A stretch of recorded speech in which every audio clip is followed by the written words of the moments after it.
بسم الله الرحمن الرحيم. الحمد لله رب العالمين، والصلاة والسلام الأتمان الأكملان على نبينا محمد وعلى آله وصحابته ومن اهتدى بهداه واقتفى أثره بإحسان إلى يوم الدين. مشاهدي الأكارم، سلام الله عليكم ورحمته وبركاته. أهلا وسهلا ومرحبا بكم في حلقة جديدة من برنامجكم رسالة سلام.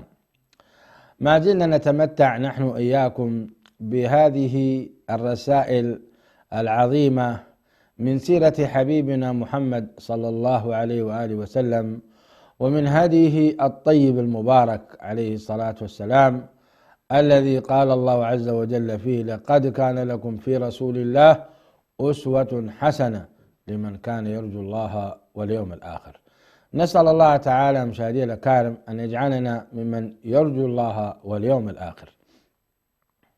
ما زلنا نتحدث معكم عن مائدة رسول الله صلى الله عليه وسلم، وما يحبه عليه الصلاة والسلام من الطعام وما يكرهه، من أجل أن نحب ما يحب رسول الله صلى الله عليه وسلم ونكره ما يكره رسول الله صلى الله عليه وآله وسلم، فننال بذلك مغفرة الله عز وجل في قوله سبحانه: قل لو كنتم تحبون إن كنتم تحبون الله فاتبعوني يحببكم الله ويغفر لكم ذنوبكم.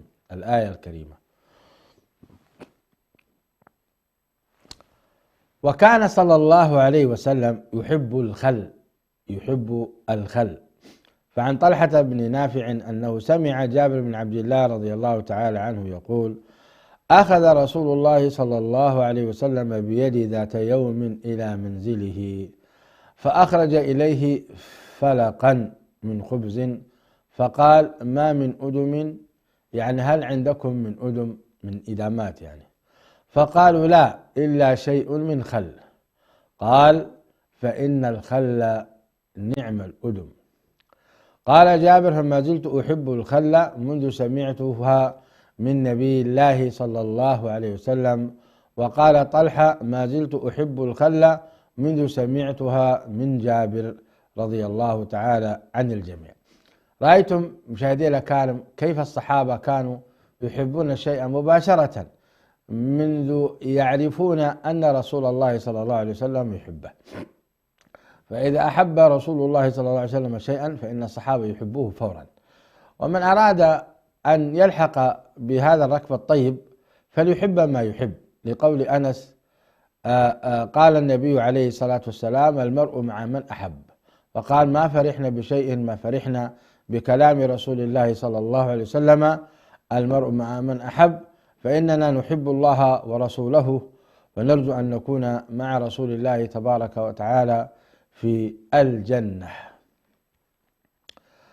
مشاهدي الأكارم، يقول ابن القيم في الخل ينفع من المعدة الملتهبة، ويقمع الصفراء، ويدفع ضرر الأدوية القتالة، ويحلل اللبن والدم، وينفع الطحال، ويدبغ المعدة، ويعقل البطن، ويقطع العطش، ويعين الهضم، ويلطف الأغذية الغليظة الدم، وإذا تمضمض به مسخنا نفع من وجع الأسنان وقوى اللثة. هذا كلام ابن القيم قبل حوالي 7 قرون يا جماعة، كأنه طبيب من الأطباء وباحث من الباحثين في مجال الأبحاث الطبية العميقة. هذا ابن القيم رجل عجيب. نعيد كلامه، يقول: الخل ينفع من المعدة الملتهبة، يعني المعدة الملتهبة ينفعها الخل فعلا، لأن الخل يقضي على الجراثيم. قال: ويقمع الصفراء، مرض الصفراء معروف، يهدي الخل مرض الصفراء ويقضي عليها. قال: ويدفع ضرر الأدوية القتالة، لأن الخل يغسل المعدة مشاهدي الأكارم، فإذا حصل تسمم في المعدة فإن الخل يقضي على هذه التسممات بإذن الله تعالى. قال: ويحلل اللبن، ويجعله حامضا، يعني يجعله حامضا، وكذلك يفيد في الدم، وينفع الطحال، ويدبغ المعدة. الدبغ هو بمعنى التطهير، يعني أيما إهاب دبغ فقد طهر.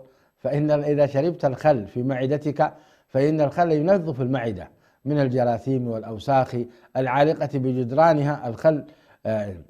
لكن الإكثار من الخل أيضا فيه ضرر، فإنه يسبب القرحة، فليحذر مشاهدي الأكارم أن يشرب الإنسان الخل باستمرار، أو إذا شربه وجب عليه أن يضعفه بالماء.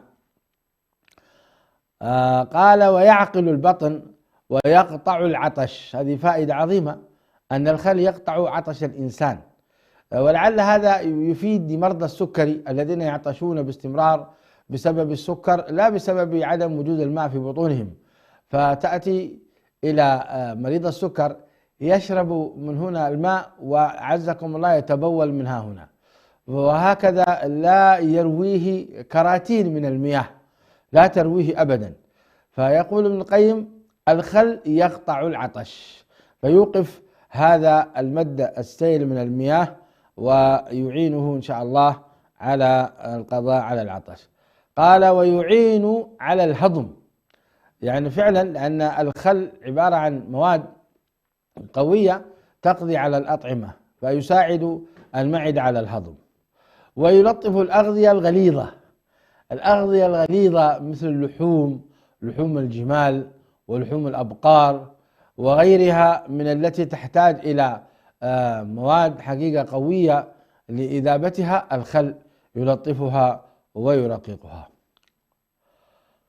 وإذا تمضمض به مسخنا نفع من وجع الأسنان، يعني الإنسان مسخن بسبب الأسنان أو أنه عنده أوجاع وآلام والتهابات، فإن الخل فعلا، وأثبت الطب الحديث هذا الكلام، إذا تمضمض الإنسان بماء وملح أو بخل فإنه يقضي على الجراثيم. قال ويقوي اللثة، ويقوي اللثة، وهذه أيضا فائدة من ابن القيم رحمه الله تعالى. نعم. المصدر زاد المعاد، زاد المعاد ذكر فيه الإمام ابن القيم هذا الكلام. مشاهدي الأكارم، الخل يسمى أحيانا أدما، وأنه أدم فاضل جيد، يعني واليوم المخللات لها طعم طيب، الناس تأكل المخللات من القثاء والخيار وغيرها، بل وتجعلها يعني مكملات لبعض الأطعمة.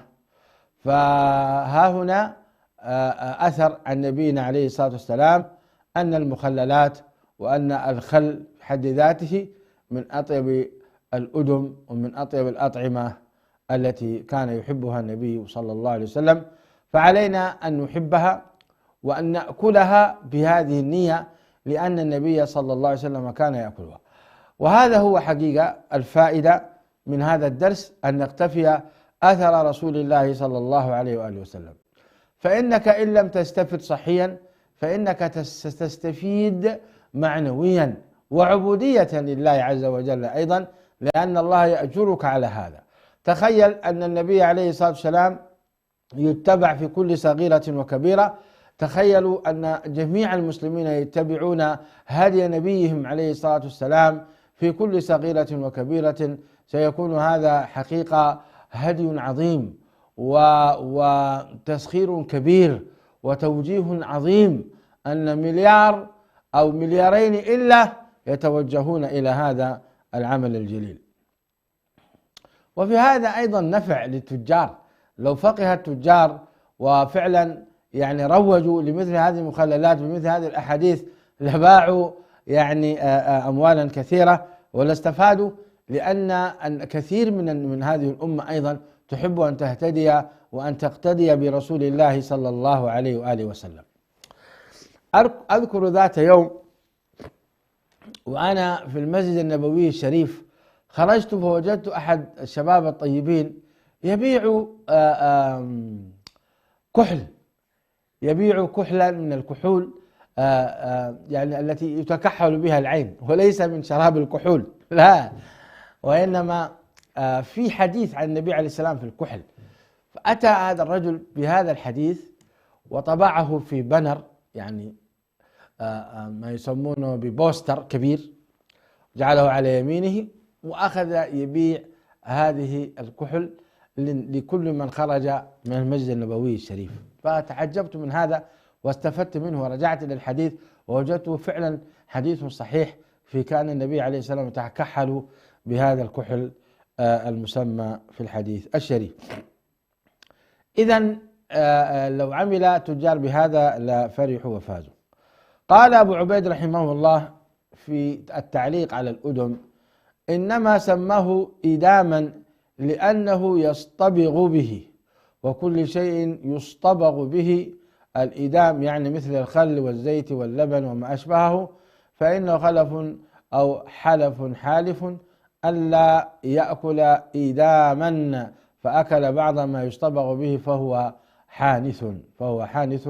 يعني هذا كلام أبو عبيد فيما يتعلق بتوضيح لما معنى الخل.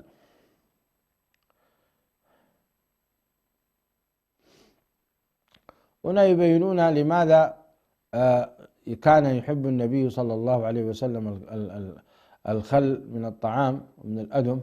ذكرنا ذلك بعض الأوراد الصحية، وهكذا أيضا هناك كلام لبعض أهل العلم في هذا المجال.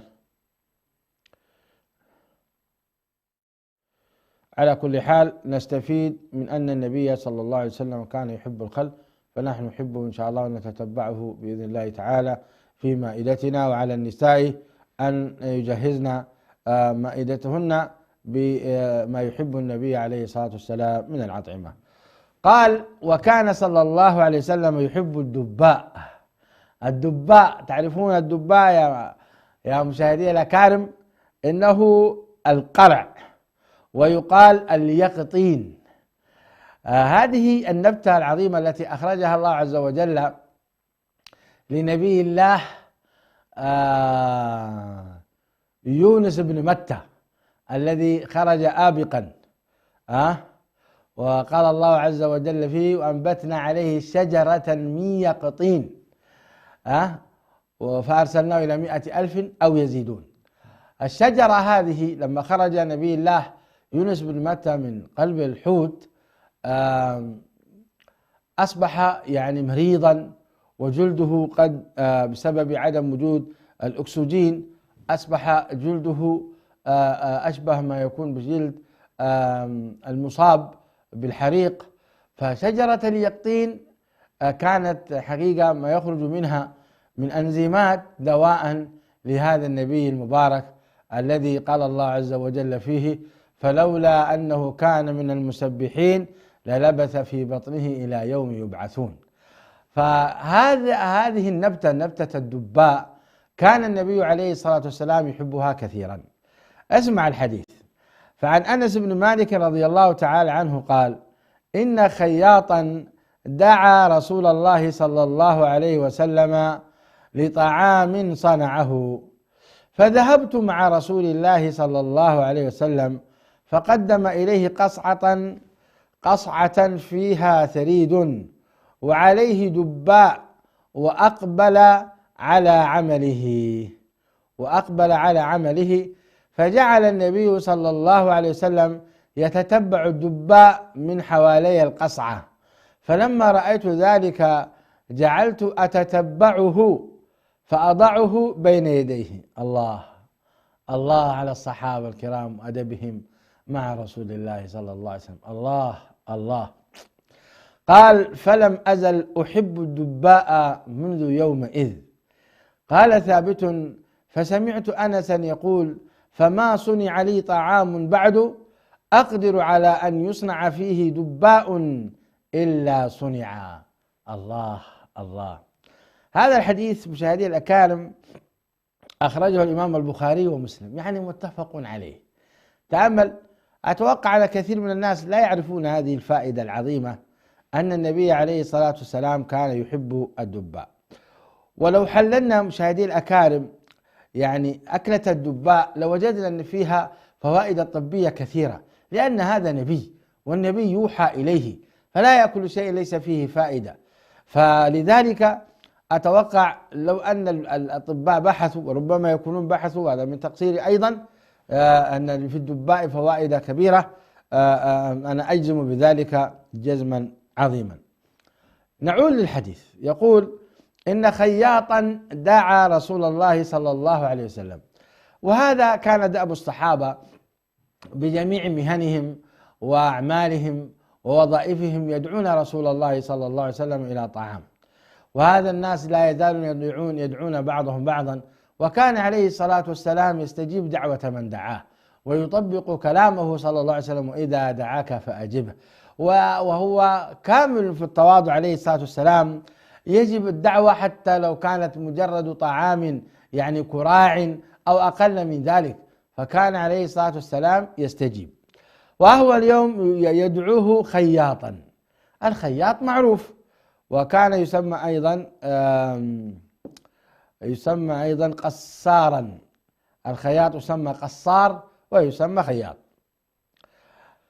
قال: فذهبت مع رسول الله صلى الله عليه وسلم. وكان النبي عليه الصلاة والسلام إذا دعي أحيانا يصطحب معه ويستأذن صلى الله عليه وسلم لصاحب الطعام ممن يأخذه معه.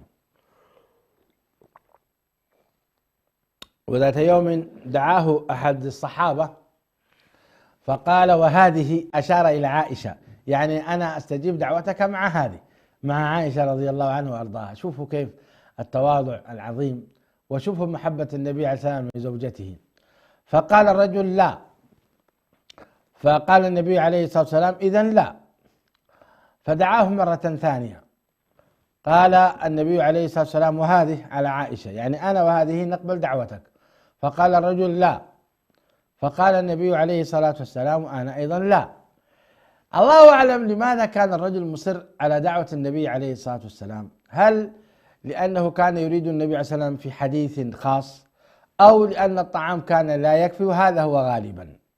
في المرة الثالثة قال الرجل: هلم إلى طعام يا رسول الله. فقال النبي عليه الصلاة والسلام: وهذه؟ قال: نعم وهذه. فخرجا يتدافعان. يا سلام، شوفوا هذا المنظر أيضا، أن يعني جو التسابق وجو التدافع ليس من أجل الطعام ولا شوقا إليه، وإنما من أجل إسداء المداعبة والألفة بين الزوجين.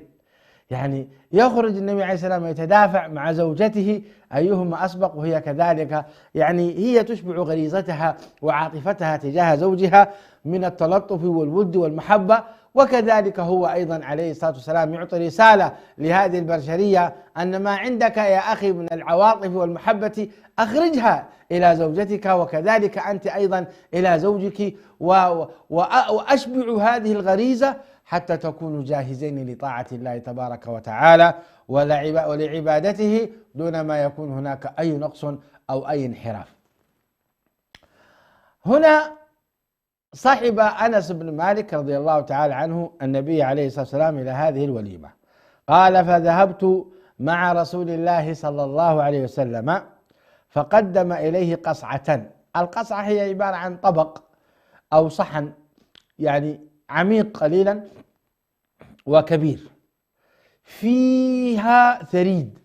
الثريد هو من ألذ أنواع الطعام وغالي جدا، كان يعتبر من الموائد يعني العظيمة، مثل اليوم المفطحات أو البوفيهات المفتوحة التي تكلف أموالا.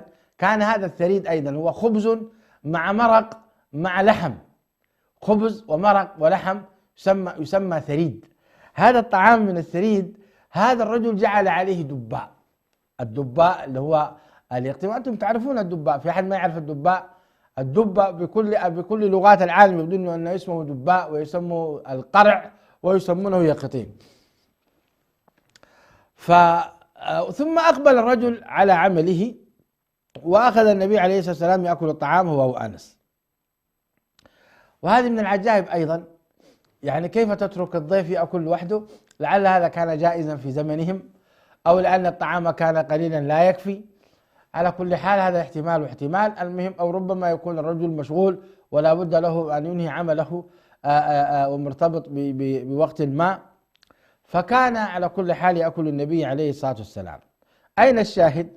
الشاهد قوله: فجعل النبي صلى الله عليه وسلم يتتبع الدباء، يعني القصعة كبيرة وفيها دباء منتشر في القصعة، فكان عليه الصلاة والسلام يتتبع الدباء. وهنا أيضا يعني يقولون مشايخنا إذا كان الطعام، يعني الأصل في أنك إذا قدم لك طعام أن تأكل مما يليك، يعني يا غلام سم الله وكل بيمينك وكل مما يليك، تأكل مما يليك، ما تذهب إلى الجهة المقابلة وتتعدى حدودك. لا، يجب أن تلتزم حدودك في الطعام كما تلتزم حدودك في الدول، فكل دولة لها حد من الحدود لا ينبغي لها أن تتجاوزه، وهناك ما يسمونه بالدب الحدود، أظنه حوالي 1 كيلومتر.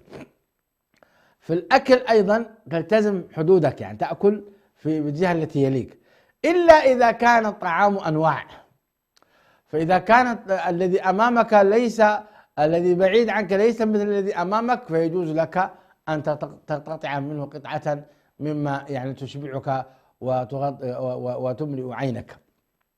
قال فكان النبي عليه الصلاة والسلام يتتبع الدباء، يتتبع الدباء يعني يذهب. فكان أنس، انظروا ماذا يقول أنس، فجعل النبي عليه الصلاة والسلام يتبع الدباء من حوالي القصعة، فلما رأيت ذلك جعلت أتتبعه فأضعه بين يديه. الله الله، شوفوا هذا الأدب العظيم.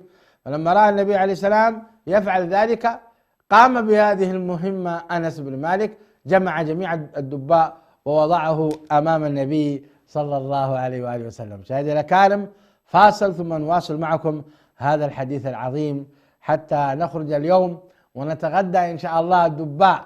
يعني اليوم تطبخ النساء الدباء إن شاء الله لأزواجهن ولأبنائهن عملا بحديث النبي عليه الصلاة والسلام. فاصل ونواصل معكم.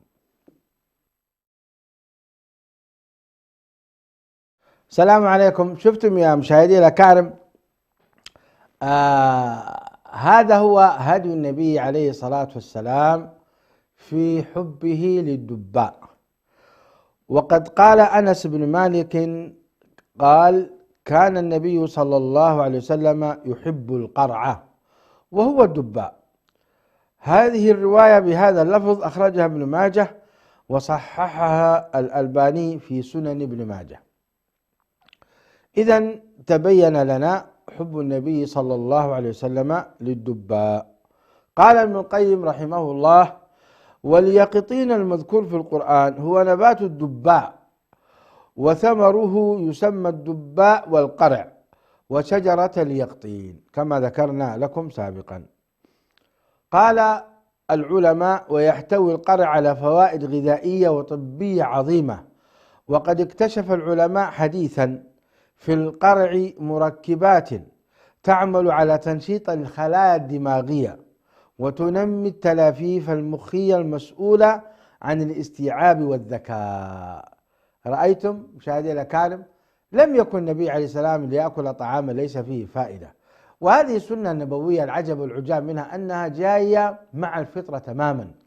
يعني ما جاء النبي عليه السلام ليحرمنا من الطيبات وليحرمنا من أكلات التي أخرجها الله لنا أبدا، بل جاء تعالى ويحل لهم الطيبات ويحرم عليهم الخبائث. يا سلام، يعني كل خبيث يضرنا حرام، وكل طيب له فائدة لنا فهو حلال. أليس هذا من نعم الله عز وجل؟ وليس هذا تأكيدا على صدق رسالة هذه النبوة الطاهرة التي حقيقة توافق الفطرة السليمة. قال: ومن ذلك من الناحية الغذائية تكمن فوائد القرع في احتوائه على كميات وافرة من الفيتامينات، من فيتامين ألف وفيتامين باء وفيتامين جيم، وبروتينات سهلة الهضم والامتصاص، ودهون وعناصر معدنية كثيرة مثل الحديد والكالسيوم والبوتاسيوم والفوسفور والمنجنيز. الله أكبر، الله أكبر. رأيتم يا جماعة؟ لذلك الله عز وجل يقول: وإن تطيعوه تهتدوا، حتى في أمور الدنيا. يعني هداية النبي عليه الصلاة والسلام ليست في أمور الآخرة فقط. قال تعالى: وإن تطيعوه تهتدوا، عامة جدا. فهذا طعام النبي. والله لو الإنسان يتتبع هدي النبي عليه الصلاة والسلام في طعامه وشرابه وصيامه وقومه لكان صحيح البدن قوي الهيئة جميل المنظر. أي والله.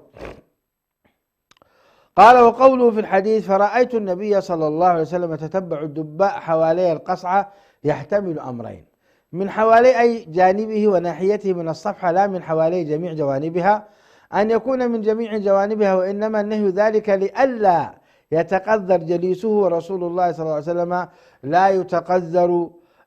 لا يتقذره أحد بل يتبركون بأثاره صلى الله عليه وسلم.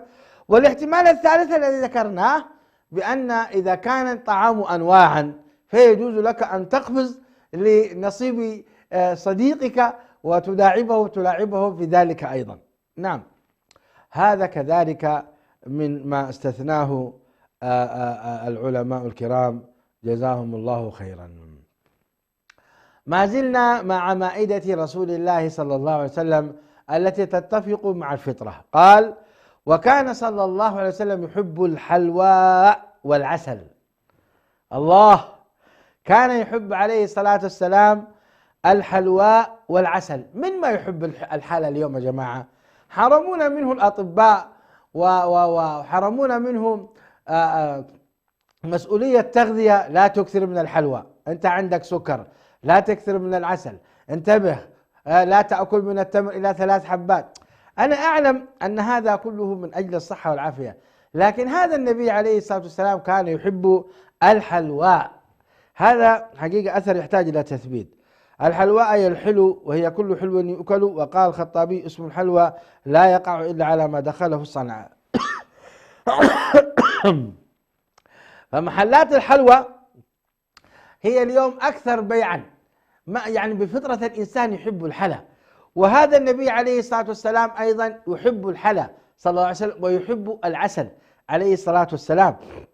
لذلك تجد محلات الحلوى والجاتوهات وما يسمونه بالباستا، أنواع وأشكال تباع ولا يحصل فيها الحمد لله خسائر إلا قليل. هذا لأن الحلوى من فطرة الإنسان، الإنسان يحب الحلا. نعم. قال عن عائشة رضي الله عنها وأرضاها قالت: كان النبي صلى الله عليه وسلم يعجبه الحلواء والعسل. يعجبه الحلواء والعسل. أين هذا الحديث؟ في الصحيحين، في البخاري ومسلم. أي والله، هذا الحديث في البخاري ومسلم. وقال ابن سيده رحمه الله: الحلواء كل ما عولج من الطعام بحلاوة، والحلواء أيضا الفاكهة. على فكرة أيضا هناك طبخات يصنعون من الدباء حلا، خصوصا هنا في تركيا يعملون من الدباء حلا جميل جدا، ويعملون من الدباء أيضا كيكة، وقد ذقت منها ورأيتها حقيقة لذيذة ما شاء الله. لذلك أيضا كان النبي عليه الصلاة والسلام يحب الحلوى. أما العسل فمن الذي لا يشرب عسل؟ العسل شفاء، قال الله عز وجل: فيه شفاء للناس. يعني أوحى ربك إلى النحل أن يتخذ من الجبال بيوتا ومن الشجر مما يعرشون.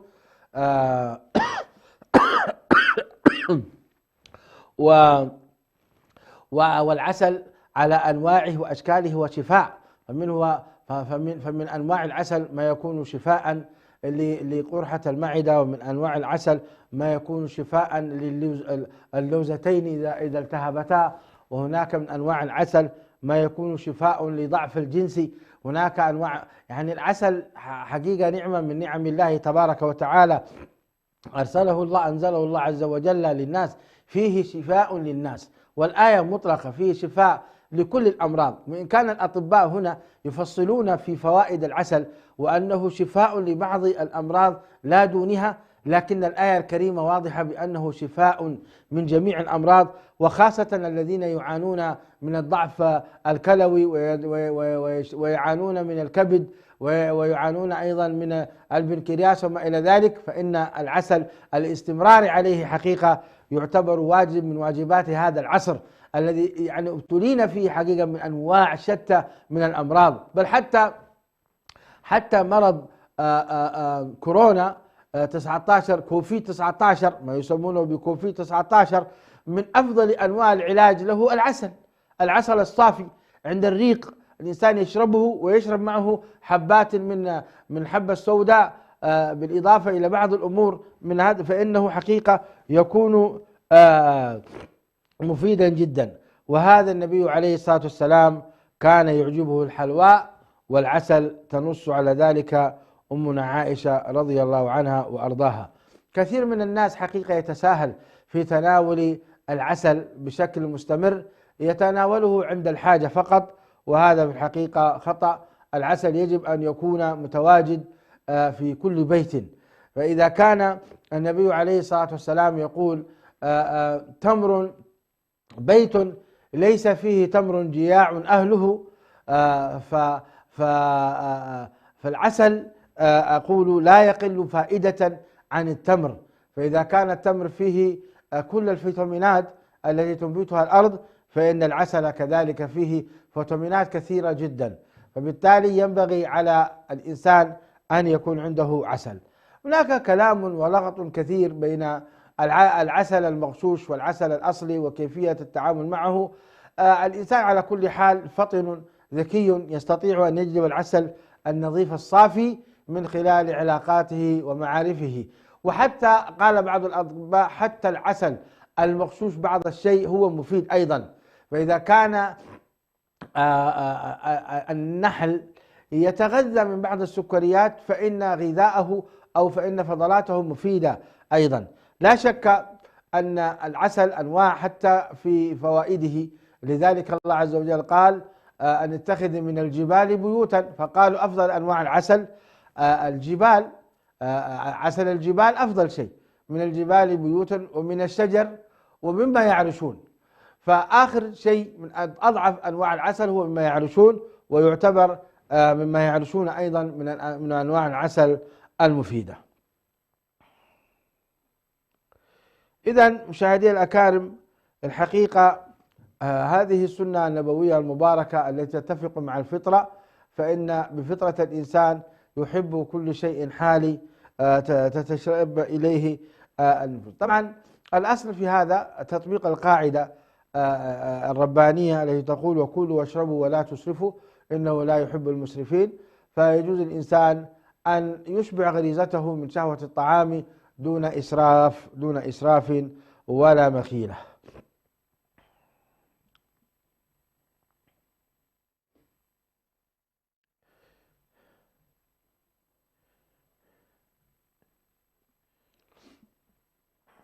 هنا حقيقة تفسير جميل للإمام البيهقي رحمه الله، أستأذنكم في قراءته.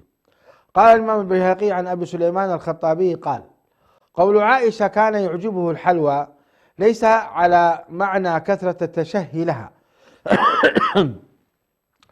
وشدة نزاع النفس إليها، كلا، وتأنق الصنعة في اتخاذها كفعل أهل الترف والشره، وإنما كان إذا قدمت إليه ينال منها نيلا جيدا، فيعلم بذلك أنه يعجبه طعامها أو طعمها. وفيه دليل على اتخاذ الحلاوات يعني يسمى يقصد الحلا والأطعمة من أخلاط شتى. طبعا حتى تصنع حلوى لا بد لك من عدة أمور، منها مثلا يا ليت أيضا الصانعين للحلوى يستخدمون العسل. اليوم هناك محلات تستخدم العسل، لكن مع الأسف العسل قليل البيع، وأكثر ما يباع هو الحلا بالسكر.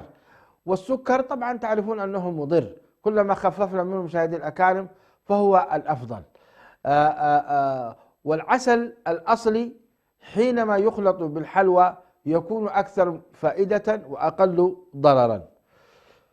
وهذا الدرس ليس هو درس صناعة الحلوى مشاهدي الأكارم، إنما هو بيان ما كان يحب النبي صلى الله عليه وسلم من الأطعمة حتى نحبه. فلا حرج لمن أكل الحلا ولكن بتعقل. اللهم لا تحرمنا بذنوبنا فضلك، اللهم لا تحرم علينا طيبات أحللته لنا. لأن حقيقة يعني فبظلم من الذين هادوا حرمنا عليهم طيبات أحلت لهم. فحرمان الطيب من الطعام مصيبة، نستغفر الله ونتوب إليه. أحيانا قد يصاب الإنسان بمرض فيحرم أطعمة بسبب ذنب هو اقترفه، أي والله. لذلك نستغفر الله ونتوب إليه. ربنا ظلمنا أنفسنا وإن لم تغفر لنا وترحمنا لنكونن من الخاسرين. الأمر صعب، خاصة يعني مرضى فشل الكلى نسأل الله العافية والسلامة، ومرضى السرطان، ومرضى أمراض من أنواع يحرمونك من الأطعمة اللذيذة، فترى غيرك يأكل والمصاب لا يأكل نسأل الله العافية والسلامة. لذلك قد يكون هذه عقوبة، ولذلك الاستغفار دائما يخرجك من هذه البلايا. يعني من لازم الاستغفار جعل الله له من كل هم فرجة ومن كل ضيق مخرجة ويرزقه من حيث لا يحتسب. فهذا البلاء نسأل الله العافية والسلامة. فبظلم من الذين هادوا حرمنا عليهم طيبات أحلت لهم. شفتم؟ حرمت عليهم الشحوم، وحرمت عليهم ملذات كثيرة بنو إسرائيل. نعم، ولكن جاء النبي عليه الصلاة والسلام فأحل لنا الطيبات. فإذا أحلت لنا الطيبات علينا أن نحافظ عليها حتى لا تحرم علينا، ولذلك نسأل الله تعالى اللهم لا تحرم علينا طيبات أحللته لنا. نعم. قال: وأما العسل فهو الشراب الذي يخرج من بطون النحل وهو أنواع مختلفة. ذكرنا هذا بالتفصيل مشاهدي الأكارم. من مائدة النبي عليه الصلاة والسلام أيضا قال: كان يحب الزبد والتمر. الزبد والتمر.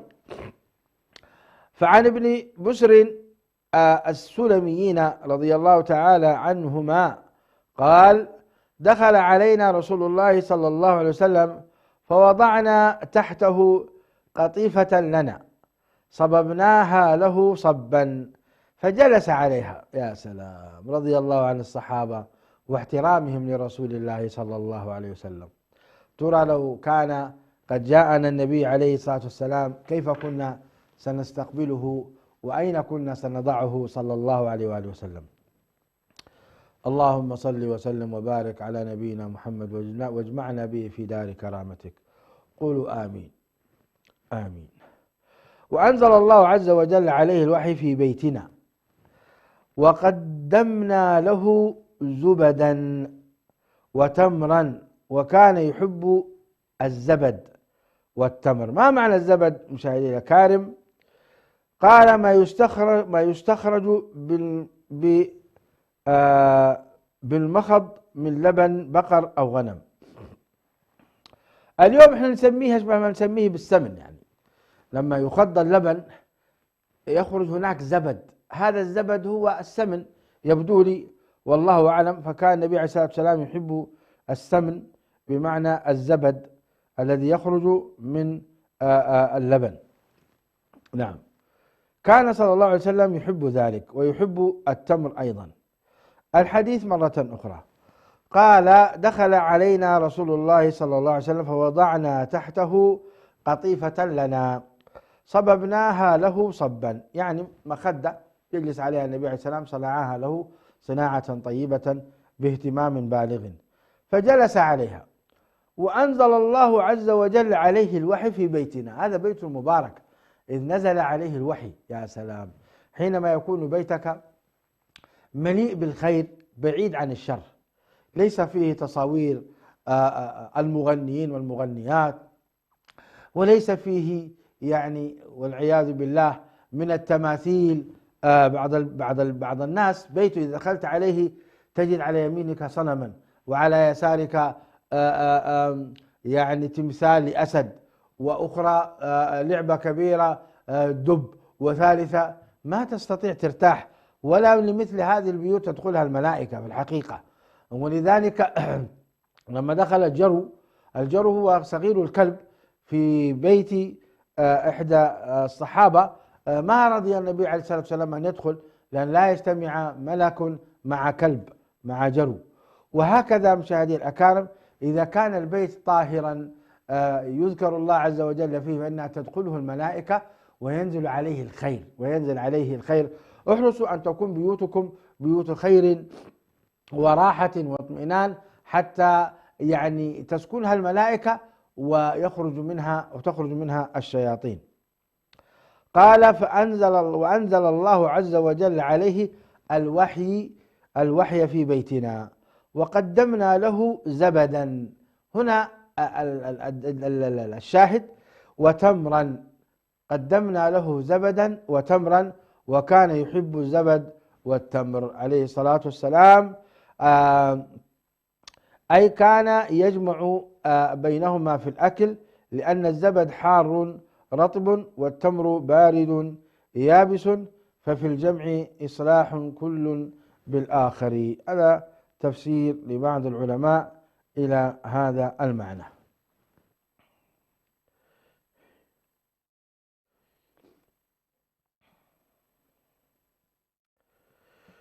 وهنا أيضا مشاهدي الأكارم تلاحظون كيف أن النبي عليه الصلاة والسلام يستخدم في الأطعمة ويخلط بينها. فإذا كان الزبد الذي هو السمن مع التمر الطعام وأكله بهذه الطريقة فيه جمع كما قرأنا بين اليابس وبين الطري. فكذلك كثير من البيوت يستخدمون الطحين مع التمر، ويستخدمون أيضا التمر مع القشطة، وهذا أيضا إذا كان له أصل فهو يعتبر من هدي النبي عليه الصلاة والسلام. فتأملوا كيف أن النبي صلى الله عليه وسلم يأكل الزبد مع التمر. طبعا مشاهدي الأكارم، إذا جينا نتحدث عن فوائد التمر، ففوائد التمر كثيرة لا يخفى عليكم. يكفينا فقط حديث النبي عليه الصلاة والسلام قوله تمر بيت لا تمر فيه جياع أهله، بيت لا تمر فيه جياع أهله. جياع أهله، ما معنى هذا الحديث؟ أي أنهم جائعين من الفيتامينات وجائعين من الأغذية المفيدة. التمر تعلمون أنه طعام النبي عليه الصلاة والسلام المفضل، بل حينما يحصل بعض الظروف الصعبة لرسول الله صلى الله عليه وسلم من خلو البيت من الأطعمة، فإن طعامهم كان الأسودان والأسودان هما الماء والتمر. فكان يمر على بيت النبي عليه الصلاة والسلام، لا حول ولا قوة إلا بالله، الهلال والهلالان والثلاثة أهلة، وليس في بيت رسول الله صلى الله عليه وسلم طعام. وهذا شيء عظيم والله. إننا نخاف في بيوتنا الثلاجات مليانة الحمد لله، المخازن مليانة الحمد لله، الخير مليان، وهناك العزائم ويعني والدعوات من كل الضيوف، أنواع من الطعام. فحقيقة تخاف حينما تقرأ أن النبي عليه الصلاة والسلام كان يمر عليه الهلال والهلالان والثلاثة، وإحنا ننعم بهذه النعم. اللهم أدمها علينا. اللهم إنا نعوذ بك من زوال نعمتك وتحول عافيتك وفجاءة نقمتك. اللهم ألهمنا شكرك وذكرك وحسن عبادتك بهذه النعم. اللهم احفظها ولا يا ذا الجلال والإكرام تحرمنا إياها. فإن النعم مشاهدي الأكارم تدوم بالشكر وترحل بالكفر، نسأل الله العافية والسلامة. لئن شكرتم لأزيدنكم. وهذا الحديث حقيقة في النعم وشكرها يطول، فإن لو تأملنا من حولنا من الدول نجد أن لا يجدون حقيقة رغيف خبز، ناهيك عن أطعمة الموائد العظيمة التي نحن نتمتع بها. نستغفر الله تعالى من التقصير، نستغفر الله تعالى من التقصير، ونسأله سبحانه وتعالى المزيد. مشاهدي الأكارم، وقفنا ها هنا في أن النبي صلى الله عليه وسلم كان يحب الزبد والتمر. سنواصل من هنا في الأسبوع القادم إن شاء الله، حتى ألقاكم في مائدة رسول الله صلى الله عليه وسلم في الأسبوع القادم. أستودعكم الله الذي لا تضيع ودائعه، والسلام عليكم ورحمة الله وبركاته.